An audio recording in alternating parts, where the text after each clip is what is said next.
Buenas tardes, mi nombre es Andrés Conbariza Monroy. En este video voy a dar cumplimiento a la tarea número 3 del curso de métodos estadísticos en la ciencia de datos y analítica.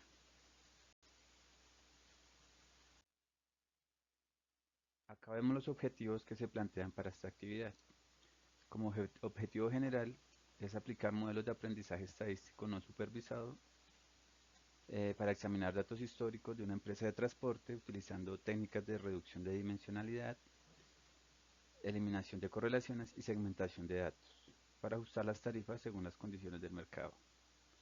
Los objetivos específicos se plantearon tres. El primero es examinar los componentes principales mediante el análisis de componentes principales o la técnica conocida como PCA para identificar las variables más relevantes y reducir la dimensionalidad del conjunto de datos.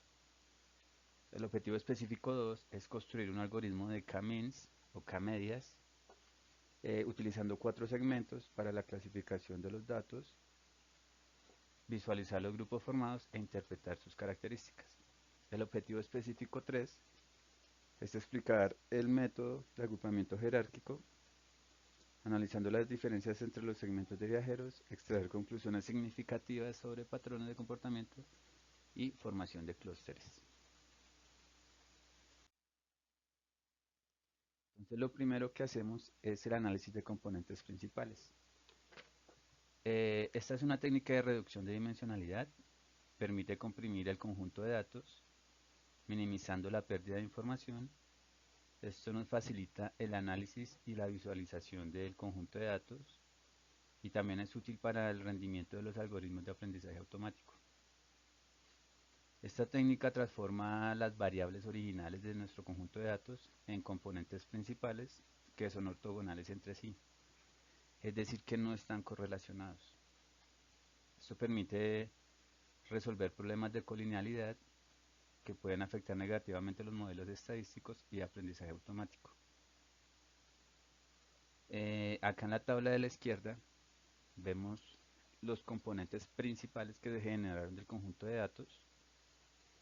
La primera columna muestra la proporción de varianza explicada, es decir, indica cuánta de la varianza del conjunto de datos explica cada uno de los componentes.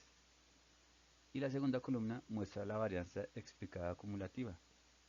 Esto representa el total de la varianza en los datos originales, que es explicada por un conjunto de componentes principales.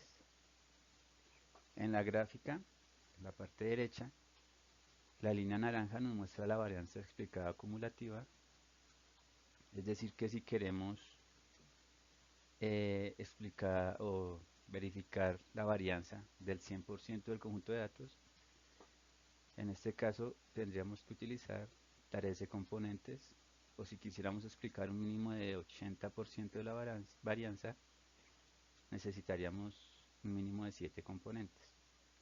La línea azul muestra la varianza explicada por cada uno de los componentes.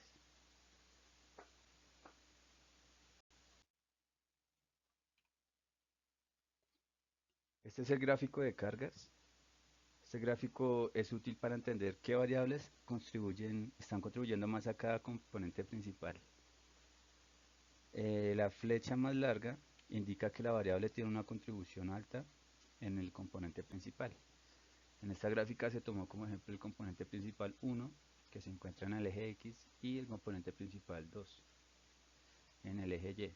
Entonces vemos que las variables más importantes para el componente principal 1 serían el costo histórico del viaje y la duración del viaje.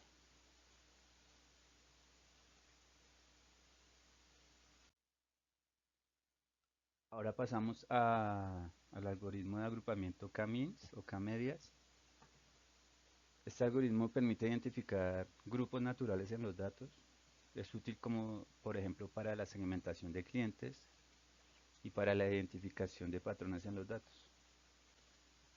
En la gráfica de la parte izquierda podemos ver los clústeres o agrupaciones que se generan en el conjunto de datos. En este caso se indicó en la guía que se seleccionarán cuatro clústeres. Entonces cada clúster representa un segmento distinto de características comunes en los datos. Las X, las que están en rojo, indican los centroides de los clústeres, que es el punto medio de cada grupo. En la parte derecha vemos una tabla con el tamaño de cada clúster, es decir, la cantidad de datos que hay en cada clúster y el porcentaje que cada clúster representa en el conjunto total de datos. En esta gráfica vemos el método del codo. Este es uno de los métodos más utilizados para determinar el número de clúster adecuado. Entonces acá, para cada número posible de clústeres, se calcula la suma de los errores cuadráticos. Esta es la suma de las distancias cuadráticas de cada punto de datos a su centroide de clúster más cercano. ¿Cómo identificamos acá entonces la cantidad de clúster adecuado? Vemos que acá disminuye rápidamente el valor de la inercia y en el punto en que esa disminución empieza a decrecer es la cantidad de clústeres adecuados. Para este caso sería entre 3 y 4 clústeres.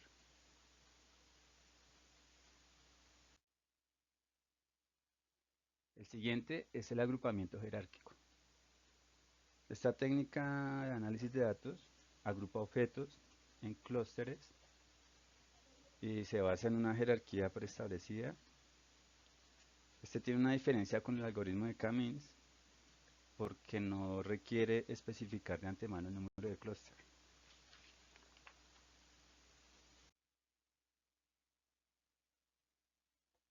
Este algoritmo crea una estructura en forma de árbol que se llama dendrograma, donde se muestran las relaciones jerárquicas entre los datos. Y se puede determinar visualmente el número óptimo de clústeres cortando el dendrograma en diferentes alturas. Acá vemos las medidas de resumen del clúster, como por ejemplo en la primera tabla vemos el tamaño de cada clúster o la frecuencia, es decir, la cantidad de datos que hay en cada uno de los clústeres y el porcentaje que representan en la cantidad de datos total. Podemos ver la media de cada uno de los clústeres, este indica su centroide, y vemos un resumen de medidas estadísticas por cada una de las variables dentro de cada uno de los clústeres. Finalmente, acá podemos extraer conclusiones para cada uno de los algoritmos que se presentaron en el video.